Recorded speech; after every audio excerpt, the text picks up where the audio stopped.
Good morning guys! Welcome to my Facebook page and YouTube channel. At this time, may bago naman tayong content. Kung napapansin nyo, ito yung aking Kia Pride. Luma na. Nabili ko to noong 2005. At still, kapag may mga problema, mini-maintain ko to. Pinapaayos para magamit sa araw-araw. Ang problema nito, Kia Pride ko ay nawala yung headlight pati yung taillight. Kaya ang ginawa ko, humanap ako ng expert sa electronics sa linya ng mga sasakyan dito po sa Libmanan, Camarines Sur sa highway, sa paglagpas lang po dyan sa may San Isidro Tulay, dyan po sa paglagpas ng tulay po. At this time, tini-check up niya kung anong problema ng pagkawala ng aking headlights sa Kia Pride. Tinitingnan niya yung fuse, yung lalagyan ng fuse at yung switch ng headlight kung may problema sa linya. At matinding or mahigpit na pag-check up ito para malaman kung anong problema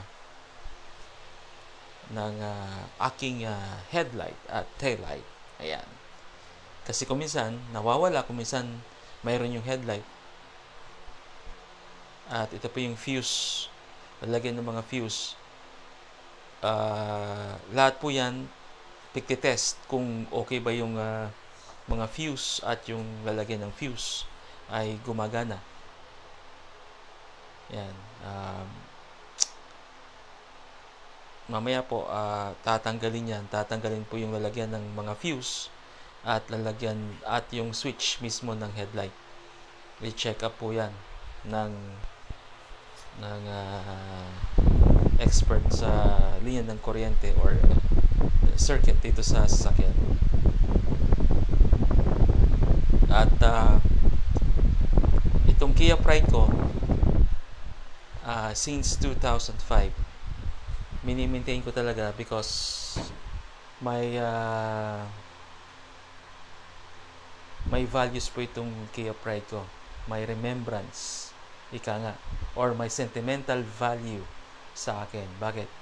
Yung aking bunsong anak na si Princess Gianna G. Aguila ay dito ipinanganak sa sasakyan habang pabiyahe kami ng Naga City. So kaya may may essence po ito sa family namin. At ito po tinanggal na yung switch ng headlight. Tinatanggal yung mga electrical tape. Titingnan kung okay ba o may nag-loose na linya. Tetest kung okay pa. Pero ang find out dito sa switch ng headlight ay okay naman. Walang problema. Walang problema yung switch.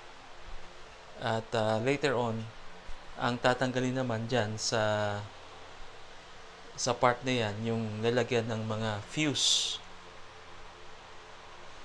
para ma-check up kung may mga problema sa linya.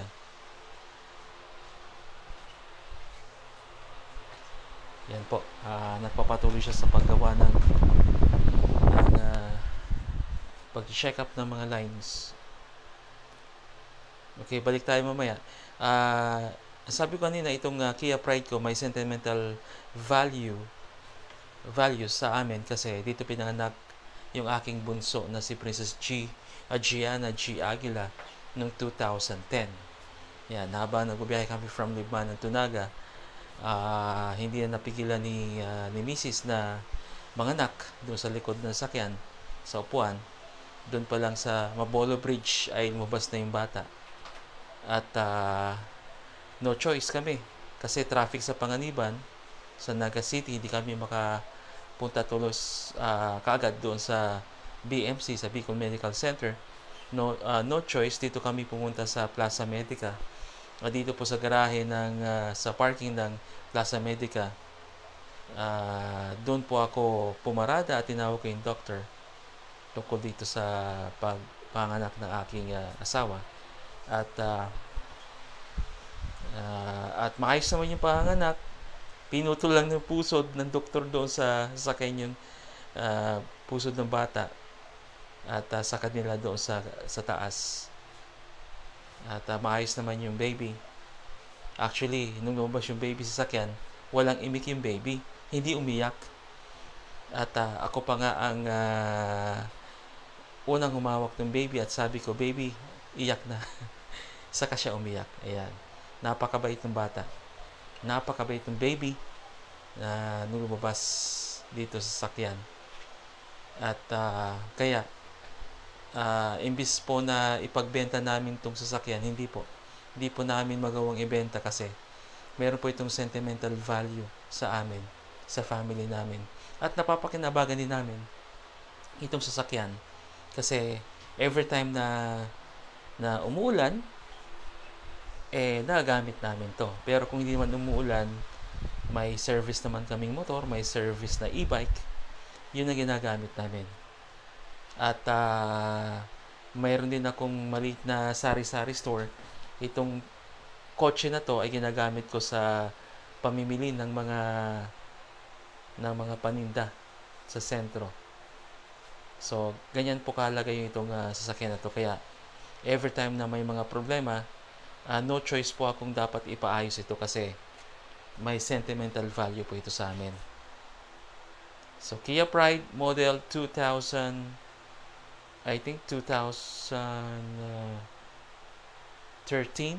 model. Hindi ako nagkakamali. Ito po ang Kia Pride CD5.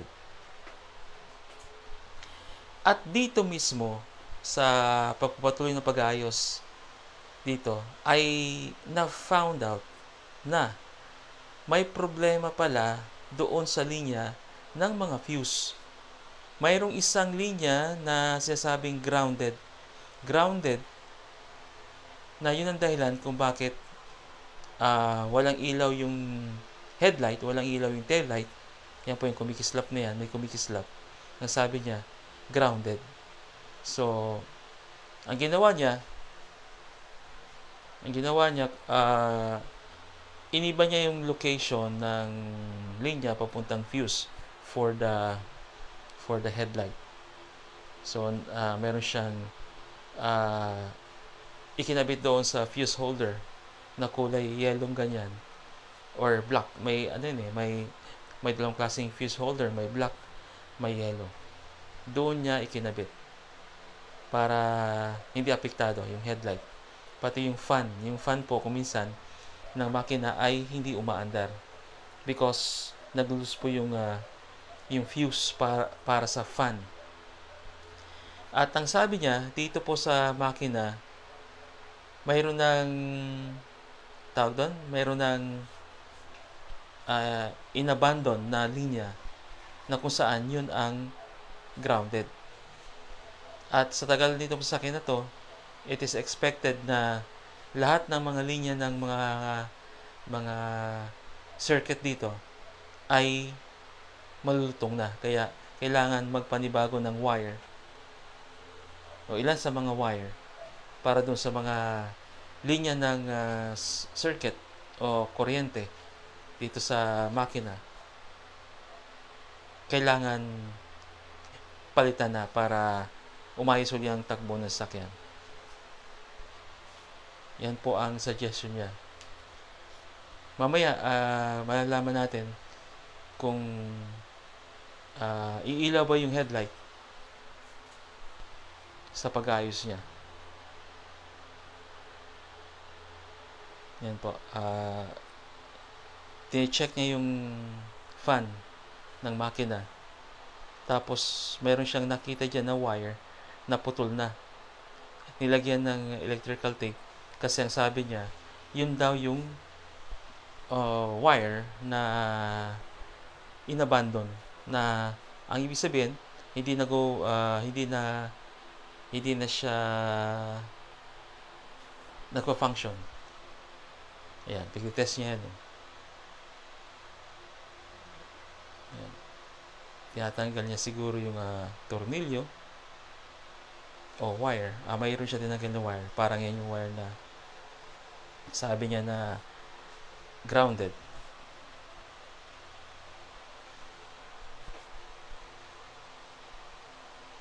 Yan po. So, medyo matatagalan pa to. I think 15 minutes ang itatagal nitong video para maayos yung wire o wiring ng sasakyan. At itong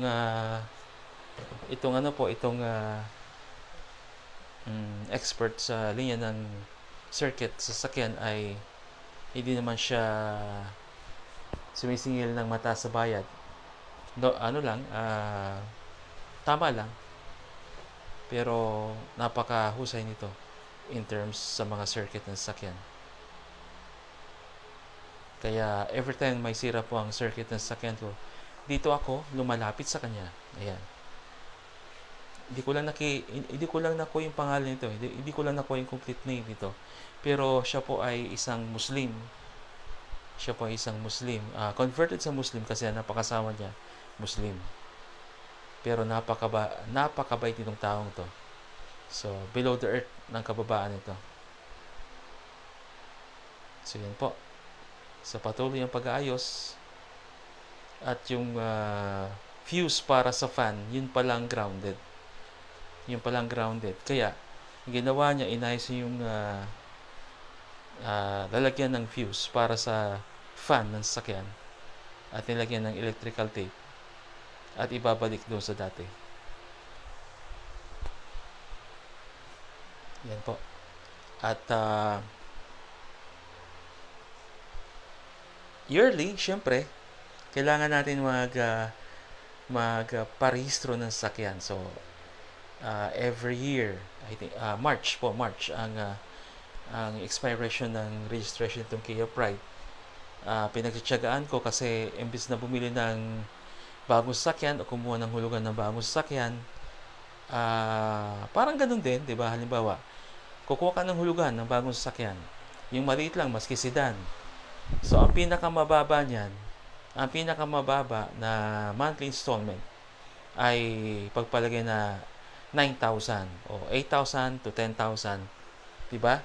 So, monthly within 5 years, buwan-buwan, maghuhulog ka ng 8,000 to 10,000 or more.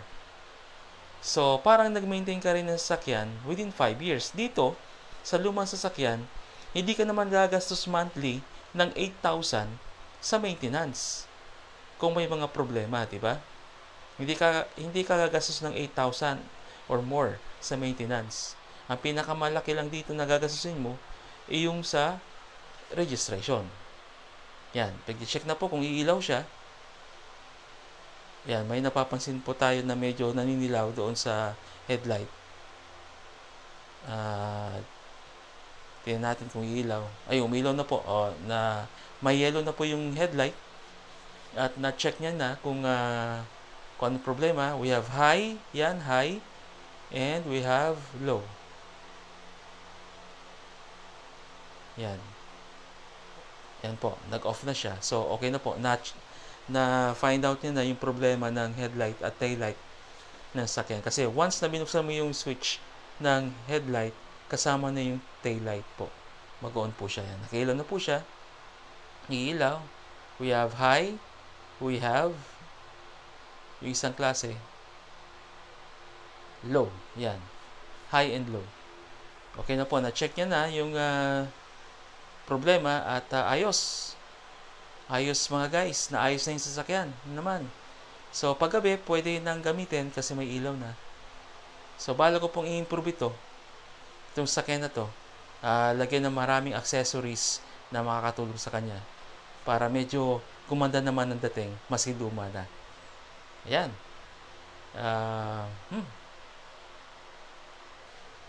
Okay. Maraming salamat for watching. Maraming salamat for listening. Don't forget to subscribe, like, follow, and share this